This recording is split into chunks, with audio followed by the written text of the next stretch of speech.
C'est pas nouveau, à l'heure du singe, on n'est pas hyper porté sur les classiques. En même temps, on va pas faire découvrir les cocktails à un néophyte en commençant par des cocktails hyper badass, hyper subtils, hyper complexes à fabriquer, autant qu'à déguster. Non. Non. Alors voilà ce qu'on va faire. D'un côté, des cocktails classiques revisités, mais très accessibles, et de l'autre, des cocktails un peu plus tordus, venant de recettes classiques ou non, mais qui vont permettre aux amateurs avertis ou aux bartenders de pouvoir s'éclater. Comme ça, il y en a pour tout le monde. Alors ce qu'on va faire, c'est 2 cocktails au café. Un espresso martini, super grand classique, hyper connu, mais qui vaut le coup d'être peut-être un tout petit peu revisité. Et un clear milk punch, qui est un punch qui laisse le champ libre à beaucoup d'expérimentation. On va essayer de faire un truc cool. Ce qui est bien avec le espresso martini, espresso d'ailleurs, pas avec un X, pas expresso, espresso. Sinon c'est express en français.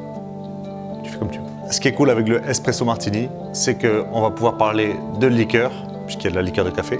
On va pouvoir parler du café. Et oui, avec le milk punch, on va pouvoir parler de clarification. Et puis c'est déjà pas mal. Hein. C'est parti pour l'espresso martini. À l'heure du singe, on utilise très peu.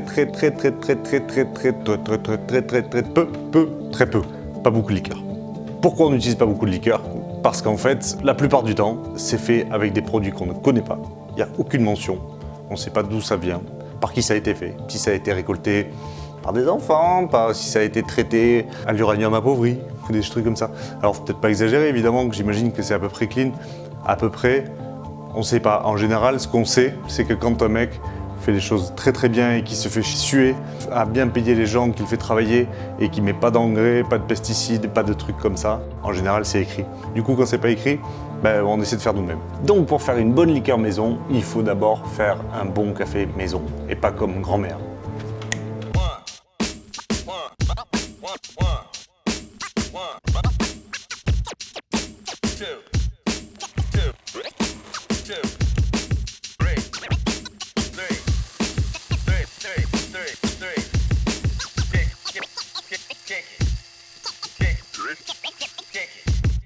Put your hands in the air, make that money, that's for sure. I said make that money, make that money, money, make money, money, make money, money, money. Keep on going, never stop, because you know my hit won't stop. As I keep on going, never stop, never drop, cause I got the Glock ready to pop, pop. Any MC that comes against me will get splattered, your whole face shatter. What you wanna do, I'll put it down for sure. What you wanna do, I lay it down for sure. Thinking can't fade my flow.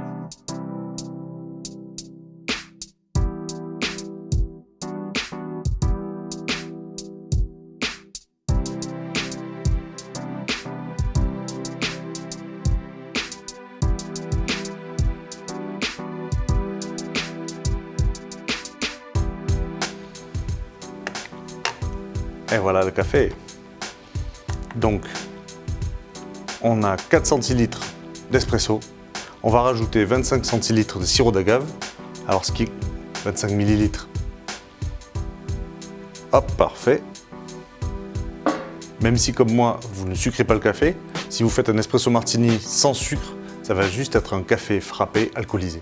Du coup, c'est vraiment chelou. Vous pouvez essayer, si vous aimez, c'est super.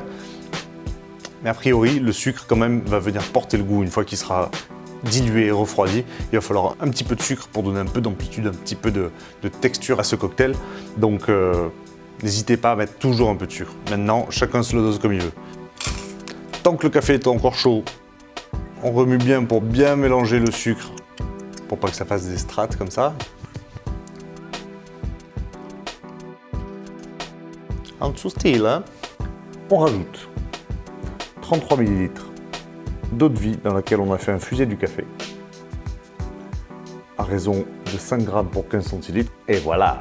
Donc c'est bon, on a notre petite liqueur de café maison.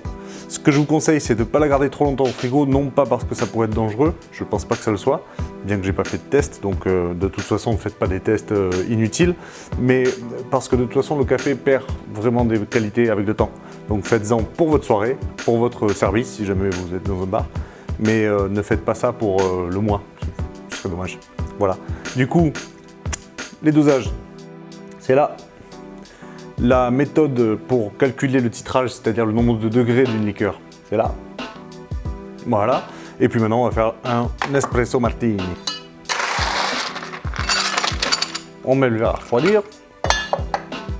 On transvase ça ici pour être plus à l'aise pour servir. Hop. On prend un petit doseur, c'est important. On va faire ça au shaker et on va mettre 3 centilitres et demi de liqueur.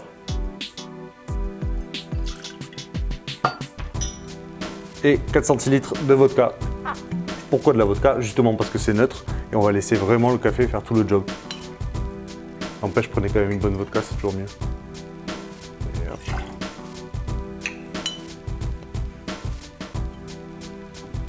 On va mettre des glaçons aux 3/4 dans le shaker.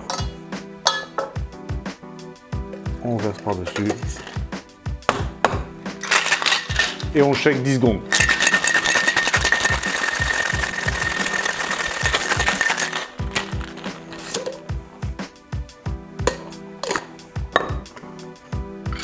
On enlève la glace.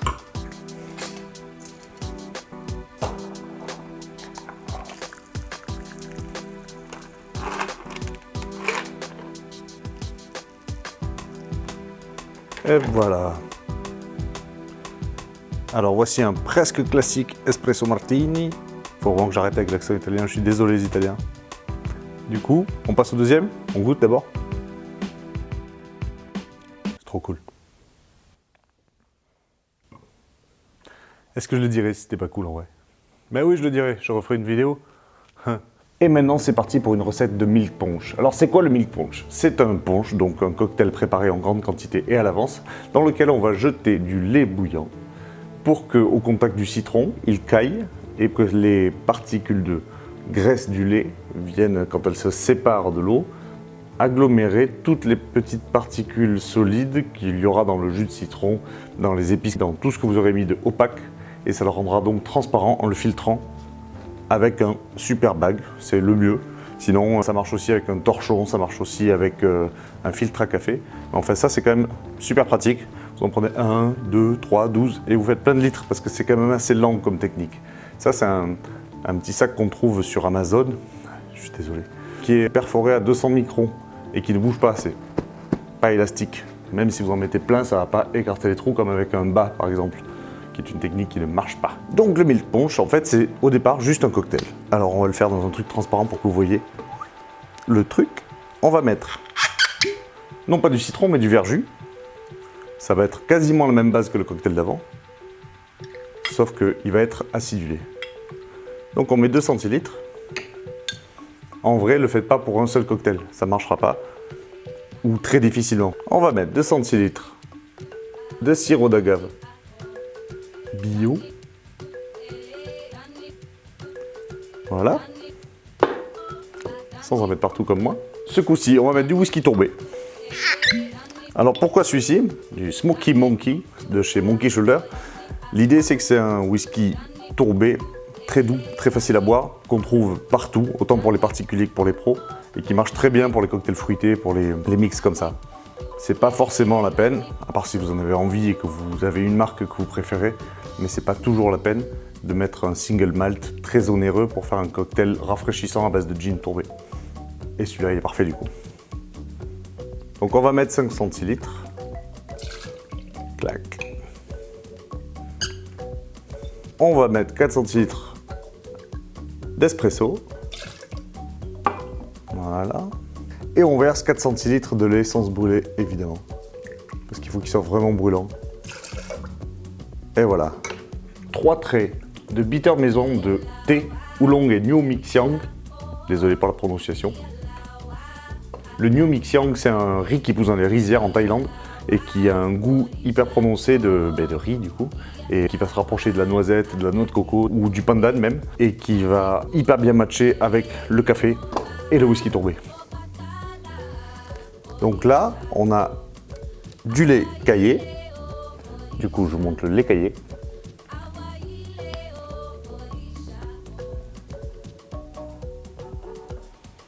C'est pas des blagues, hein. C'est moche. Mais dans 24 heures, on le filtre et ce sera tout mignon. Il faut simplement le passer dans le super bag. Au début, ça va être tout trouble. Et puis, comme il y a toutes ces particules de lait qui vont venir boucher les pores, ça va devenir de plus en plus fin. Et là, on va pouvoir le transvaser au-dessus dans un second récipient. Ça va devenir tout transparent. On reverse le premier dedans et ça se refiltrera hyper bien. Alors, moins vous aurez de quantité, plus il faudra le repasser. Si vous faites d'un coup un gros batch et que vous remplissez bien le truc, il y aura sûrement besoin que d'une fois de passer le premier jus et de le reverser dedans. Ok? C'est parti.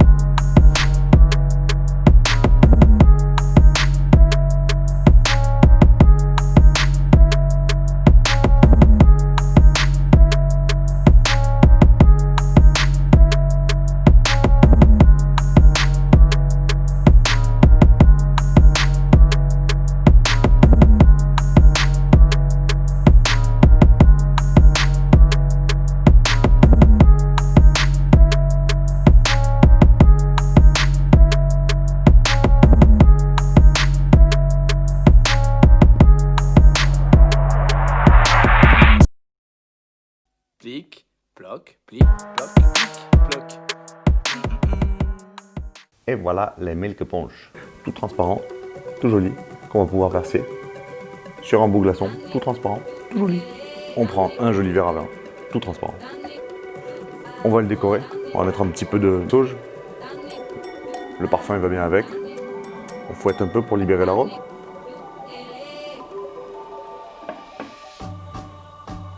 On va venir pincer le bouquet ici, voilà. Si vous travaillez dans un bar, vous mettez un joli glaçon. Hop. Sinon, vous mettez des glaçons dans l'eau, ça marche grave. Et vous versez le milk punch.